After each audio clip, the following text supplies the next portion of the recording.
Hey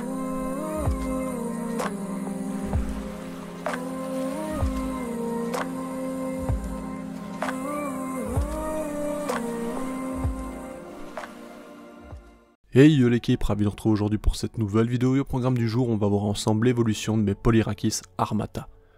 Magnifique espèce qu'on voit très peu souvent, je trouve en élevage, du moins en réussite surtout, faut savoir passer cette fondation. Est-ce que c'est réellement difficile? Ça c'est la question que beaucoup se posent. Je ne suis pas certain que ce soit réellement difficile, mais on commence souvent avec des mauvaises conditions. J'entends par là qu'on prend une reine seule, alors que Polyrhachis armata est polygyne, et qu'on peut trouver des dizaines de reines dans certains nids, donc ça c'est assez triste. Malheureusement ça fait partie du business, et voilà, souvent on sépare les colonies à dépens justement, je vais dire de ces pauvres fourmis, justement, parce que on veut plus d'argent et donc on sépare les reines pour faire plus de profit, ce qui est vraiment dommage parce que lorsqu'une colonie est polygyne, pour moi il faut garder ça en tête et respecter ça. Maintenant voilà, je suis pas là pour faire la guerre à qui que ce soit, loin de là, je ne fais que donner mon avis, mais je trouve ça triste vraiment que dans ces cas-là on respecte pas leurs conditions et je veux dire ce qui est le plus viable pour elles, quoi. Alors j'ai eu la chance, vous le savez, d'obtenir 7 reines, j'ai donc acheté 7 reines au préalable, je les ai séparées en 3 tubes, donc un tube de 3 reines que vous avez sous les yeux, et 2 tubes de 2 reines. Je peux vous dire que l'évolution est similaire partout actuellement, donc ça c'est très très bien. On a des larves, donc l'éclosion est assez longue chez Polyrhachis armata, ça prend du temps à avoir justement des larves, maintenant c'est plutôt bien lancé, donc c'est vraiment top. Comme vous le voyez, j'ai également des acariens, potentiellement détritivores ou liés au taurus, donc des acariens chasseurs d'acariens. Je ne saurais vous dire exactement ce qu'il en est, on en parlera un peu plus tard dans la vidéo, je vous donnerai d'autres éléments pour que vous puissiez comprendre. Ce qui est intéressant également, c'est que via internet on a des possibilités pour comprendre un peu plus leur environnement sans se rendre dans le pays. Regardez un peu les photos, donc ça c'est pris sur iNaturalist, je vais mettre d'ailleurs les liens dans la description que vous puissiez aller voir directement et mener vos propres recherches. Ce qu'on peut constater, c'est qu'elles nichent aussi bien dans des feuilles que dans les creux d'arbres, mais également au sol. Alors, vous pouvez aller voir par vous-même, je vais dire justement toutes les informations que je vous donne, et ça c'est hyper intéressant parce que du coup on peut se faire une idée de, par exemple, quel substrat utiliser, comment c'est plus ou moins en termes d'humidité, qu'est-ce qu'elles préfèrent, dans quoi elles vivent en nature, enfin vous voyez, on peut récupérer toutes des informations qu'on n'a peut-être pas via ces photos de gens qui vont directement sur le terrain pour les identifier ou partager tout simplement à la communauté mondiale, on va dire, via notamment iNaturalist. Alors ça c'est vraiment génial. Moi personnellement je vous en parle pas spécialement, mais je l'utilise constamment pour toutes les espèces. Ça me permet de voir justement le substrat qu'elles utilisent quand c'est des espèces terrestres, terricoles. Quand par exemple on est sur Polyrhachis, etc., on peut se douter que c'est potentiellement assez souvent, je vais dire dans les arbres, les plantes, etc., mais ce n'est pas une certitude, loin de là. Il y a des Polyrhachis qui vivent au sol également, dans le sol même, enfin vous voyez un peu l'idée. Donc voilà, ça nous permet de prendre quelques infos, et ça me permet justement de constater qu'armata, au final on les trouve dans des feuilles, mais aussi bien dans des creux d'arbres en mode opportuniste.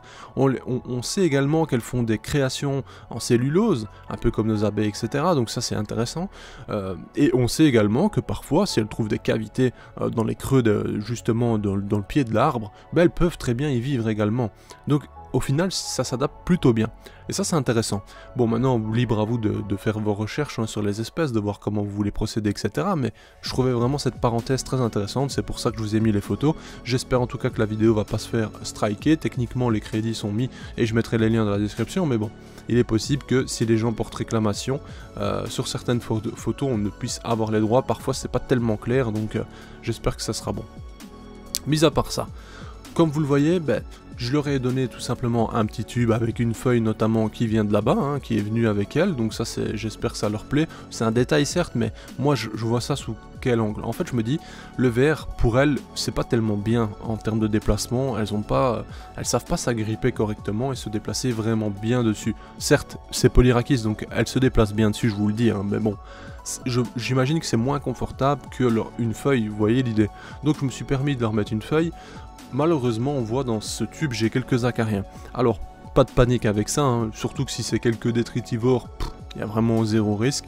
Après si c'est lié justement au taurus, parce que le taurus, j'ai traité toutes mes colonies récemment, hein, vous le savez, et il y a des colonies partout autour, entre guillemets, qui ont reçu celui-ci, donc le taurus, il se déplace. Il est possible qu'il rentre dans ce tube-là, parce que il trouve une raison ou une autre qui nous est inconnue sur le moment. L'essentiel, c'est que mon couvain ne soit pas attaqué par les acariens, ni même de voir justement des acariens sur les fourmis. À partir de là, il n'y a aucun souci, sincèrement. Alors, si ça ne serait pas une fondation dite délicate, j'aurais tout simplement déménagé tout le monde. Un simple changement de tube aurait suffi à éliminer ces acariens en soi. Donc voilà, mais ici, vu que c'est un peu plus délicat et que je ne maîtrise pas spécialement parfaitement, justement, je vais dire... cette fondation, du moins que je n'ai pas le recul nécessaire pour dire bon ok là je sais que ça va le faire, je prends pas le risque, je les laisse tranquillement fonder à l'intérieur de ce tube.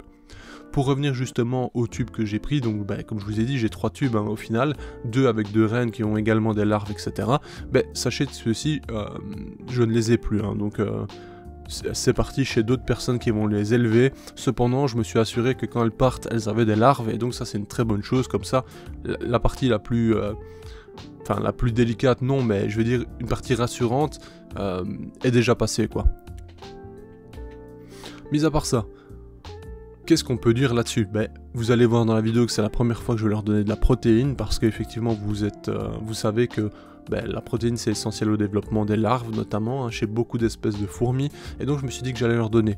Pourquoi pas avant? Tout simplement parce que avant ça, mettre de la protéine dans leur lieu de fondation, on va dire, ça peut générer du stress, notamment par l'odeur de celle-ci, le fait que ça arrive soudainement comme ça par magie, enfin bref, il y a pas mal de choses qui peuvent générer du stress chez elles et potentiellement une réaction où elles iraient consommer le couvain, etc. C'est totalement possible que ça arrive, il y a des espèces très sensibles où les moindres vibrations trop répétées ou tout simplement un intrus qui arrive, etc. et le résultat est catastrophique, donc il faut vraiment faire attention avec certaines, bref.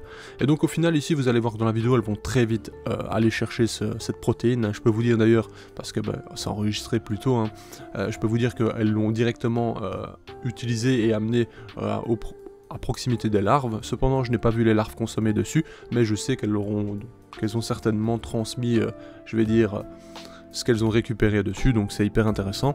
J'espère en tout cas qu'elles tisseront bientôt, parce que vous savez, les larves ont plusieurs stades d'évolution.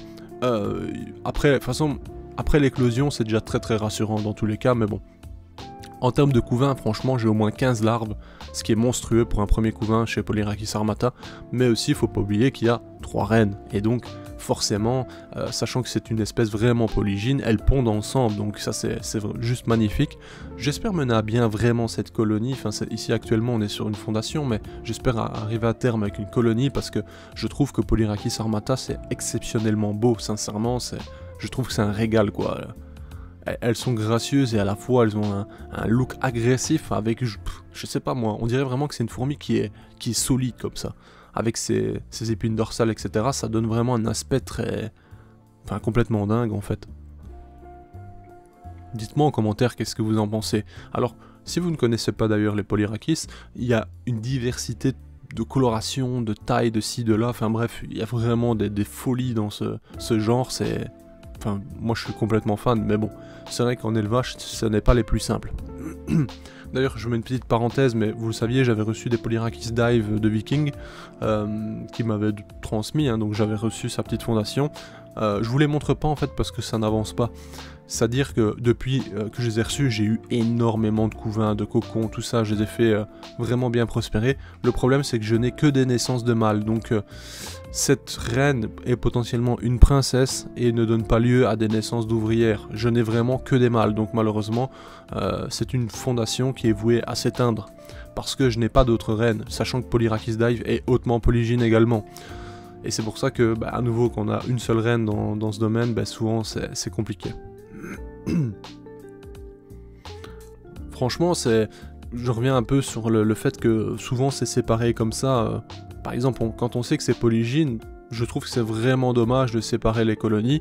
Je trouve sincèrement qu'on devrait proposer à la vente, plutôt que de prendre l'initiative de les séparer et de les vendre une par une, je pense qu'on devrait proposer directement les colonies par 2 ou 3 quand c'est polygyne, et tout simplement adapter le prix, quoi. Voilà, certes, ça sera plus cher, mais au moins, vous auriez plus de chances que ça réussisse parce que elles seront mises dans les meilleures conditions, entre guillemets. Vous voyez l'idée? Enfin, après, moi, je suis personne, j'ai pas de boutique, j'ai pas tout ça, hein. Mais quand je vois tout ça, je me dis que, franchement, plus tard, c'est totalement envisageable d'ouvrir une boutique, en fait. Franchement, je me dis, si on peut revenir sur des conditions plus correctes et respecter un peu plus ça, je me dis, voilà, ça à réfléchir, quoi. Bon, voilà, je vous dis ça, mais ne vous mettez pas en tête que je vais ouvrir une boutique ou quoi que ce soit, hein, c'est pas dans l'idée du tout. Mais je me dis que, tôt ou tard, si franchement ça permettrait de faire plus attention et de proposer des choses peut-être dans les meilleures conditions, ben, why not, quoi. Je le dis à nouveau, un disclaimer, mais c'est pas dans l'idée du tout, hein. Je dis ça comme ça, hein, sincèrement, ne vous mettez pas en tête que je vais faire ça, hein, loin de là. Franchement, elles sont gracieuses, hein. J'espère en tout cas que dans ces images, vous allez pouvoir les découvrir en détail, vous apercevoir franchement de leur beauté en fait. C'est juste fascinant comme espèce. À l'époque, j'avais reçu une Polyrhachis armata de chez Behance, un Behance boutique qui a fermé, disparu depuis, mais sincèrement, j'ai des doutes sur la fertilité de celle-ci parce que à l'époque j'avais donc fait le même système avec une petite aire de chasse et un tube, elles avaient les mêmes conditions, donc je leur ai donné le même la même chaleur, la même humidité, etc. Et ça n'avait pas été, donc j'avais eu des larves, etc. Mais à chaque fois au dernier moment elles consommaient tout le couvain, ou celui-ci ne tissait pas, donc c'était vraiment très particulier. Je sais pas. Sachant que, comme je le dis, hein, les personnes qui ont réussi, il n'y avait pas de substrat particulier, il n'y avait pas de... Enfin, il n'y avait pas de miracle en fait, il n'y avait pas vraiment de choses particulières qui faisaient que c'était la réussite assurée parce qu'il fallait notamment des grains de sable ou je ne sais quelle chose, vous voyez l'idée? Donc voilà, ça est même tissé dans des tubes en verre classiques sans même de feuilles, rien du tout, donc voilà, il n'y avait rien de spécial à faire en soi, pour être totalement franc. Maintenant, coup de chance ou pas, aucune idée. Dans tous les cas, l'expérience, on l'amène maintenant. Moi, j'aurai des réponses bientôt. Mais cependant, je suis déjà très très content de ce couvain. Et j'espère en tout cas que cette vidéo vous a plu. Parce qu'on se dirige là vraiment vers la fin. J'attends vos nouvelles en commentaire. Hein, d'ailleurs, n'hésitez pas, si vous avez le temps, quelques secondes à me consacrer, si je puis dire. Et n'oubliez pas, hein, si vous n'avez pas mis le like encore sur cette vidéo, ben, envoyez-moi de la force, hein. Si on peut atteindre 200 likes, ça ferait plaisir. Sur ce, d'autres vidéos arrivent, je vais d'ailleurs vous présenter de nouveaux setups, des setups que je fais moi-même en soi, du moins des compositions, vous allez voir, on verra comment ça se passe, bref, c'est plutôt sympa. Sur ce, je vous dis à bientôt l'équipe, passez une bonne journée, un bon week-end, bref, peu importe le jour où vous regardez ça, on se dit à bientôt, bye.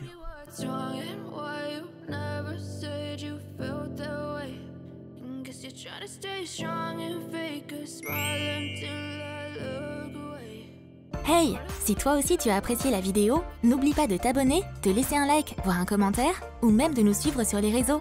Merci et à bientôt l'équipe!